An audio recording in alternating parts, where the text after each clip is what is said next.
A love of nature, biology, and the ocean permeates the pages of J.E. Hannaford's fantasy stories and pours out of the characters who live in it. She is the author of the Black Hind's Wake duology, the epic fantasy Aurelian Gates trilogy, and the cozy novella Unfamiliared. J.E., over to you. Thank you.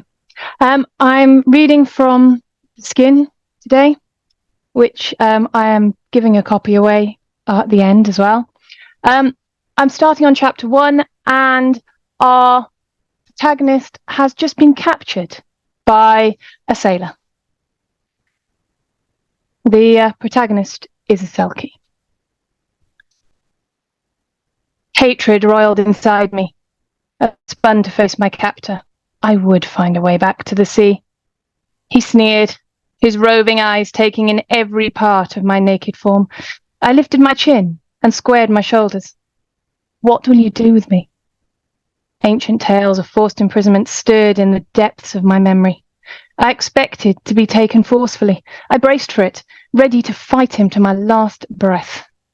You are valuable, he said simply, so I had best ensure that this, he waved my skin, is secure from your clutches. I can't have you swimming away from me. He stepped in close, the bitter stench of human filling my nose. He reeked of what I later learned was stale beer and sweat. Salty. The wrong salt. He gripped my chin in his hand and tilted my face. I wriggled free, but my legs, unsteady with inexperience, were not as agile as I would be in the sea, and I stumbled. He laughed and swung his fist at my temple. I awoke sometime later near the old harbour, tethered by my ankle to a post. My head throbbed, exacerbated by the buzzing banquet of fly-infested food in front of me. I had very little shelter, and I was alone, shackled and captured. There was no sign of the sailor or his boat. Valuable, I muttered.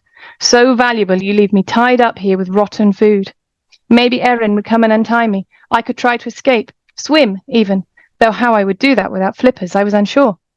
Home was a long way away.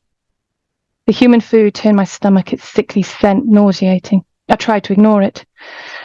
There was enough food to sustain me on the foreshore if I could get there. I pushed myself upright and dropped from the dock wall onto barnacle-encrusted rocks. My feet throbbed, the earlier cuts stinging as they dipped into salt water, and new lacerations opened with every step. Near the full extent of the rope, I could reach a number of rock pools. Last tide's water still drained away, and the seaweed was moist and tempting. I plucked a handful, stuffing the thin green sheets into my mouth. Small mollusks crawled enticingly across the pink fringes of the pools. I smashed their shells on the rocks and sucked out the cool, juicy meat. Food was food, and I was starving. A seal bobbed in the bay. He watched me for a moment, and I hoped desperately for a wind shift, for my scent to carry seaward instead of over the hill, for him to realize I was not all I appeared. He dived, and my hopes of rescue went with him. It had been a slim chance that he'd notice me. I swallowed hard as I accepted I might never see my pack again. My parents taught me that hope remains alive until all options are exhausted. So, once I had eaten, I dragged the rope back to the jagged rocks further up the shore. If I could find a sharp enough edge, I could cut myself free. I know now that my efforts would have been in vain. I could have sawed at the rope for weeks and it wouldn't have given way. Even had my pack found me, they could not have set me free. Spider silk rope, abominable treasure that it is too strong. The metal clasp around the spliced join would not break for me either, not that day or the next. Sun heated my naked skin and rain soaked me with refreshingly cool water. When the tide was in, I sat in what shallow water I could reach, my skin becoming wrinkled and soft. The brisk sea breeze chilled me faster than I dreamed possible. Without my blubber and fur, I was cold at night and the rocks were impossible to get comfortable on. What should have been a perfect resting spot to relax or doze was a sharp, skin-lacerating surface of tiny barnacles.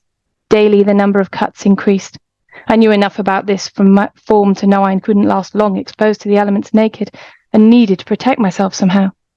After 2 nights, a small boat crossed from the big island to leave water and a heap of foul human food on the rocks for me. The woman who brought it curled her lip in disdain at my naked form. Stupid creature. As stupid as the old tales, letting yourself be trapped by that idiot of a human. You deserve your fate. You and all your filthy kind." She spat at me and walked away. The next time she came, I asked for clothes and wondered aloud how long I would be here. She looked me up and down. My skin was red in patches, cut and damaged from the sun and rocks. I knew I made a sorry sight. "He'll be back when he's back. He won't pay me so much for a ruined prize. I will get you clothes." When she returned, she dumped a pile of old clothes on the dock. They stank. I thanked her with as much grace as I could muster. As soon as she'd gone, I threw the clothes in the sea and let the scent of home wash away the stench of the land, leaving the food, as ever, for the flies and gulls. Once the clothes were cleaner, and I could stomach their smell, I inspected what the woman had brought. Because of the tether, I would have to unpick the stitching on one leg and sew them back together with a fishbone, much like I'd stitch kelp leaves to make a bed. A rotting fish, dumped by the gulls at the strand line, had a few large bones left, so I fashioned a hook for the thread and donned the top. Its itchy fabric sat uncomfortably against my skin. How could humans wear this stuff? I set to work unpicking the knot on the trouser leg and carefully pulled the threads from the outer seam.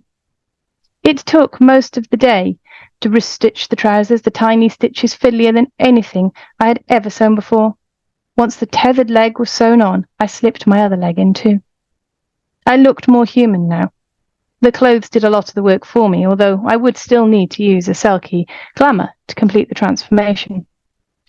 I tried to remember the shape of the old woman's teeth and carefully built an image of them in my mind.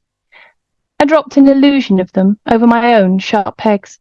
If I was going to pass as human, I was also going to have to eat their disgusting food, even if only to maintain my strength while amongst them. I stared at the pile and chose the least offensive item. It took a few attempts to chew it without gagging, but I persevered. As I nibbled, the seeds of a plan began to form in my mind. I had seen some flint I could use to create a sharp blade, and could tuck the needle amongst my clothes as a small protection against unwanted advances. I would be taken from here, of that I had no doubt, but I would not go helpless into their world. There may only be a very small window to work in, a single chance for freedom, and I would be ready to grab it whenever and however it came my way. And that is the end of the bit that I was going to read. So that is The Skin, and it's book 1 of a duology, which is complete. The Pact is the second one behind me. I'm giving away a copy of The Skin to anywhere in the world, but it might come via Ingram, and 2 audiobooks. And there's 2 stories on my newsletter, one of which links to this as well.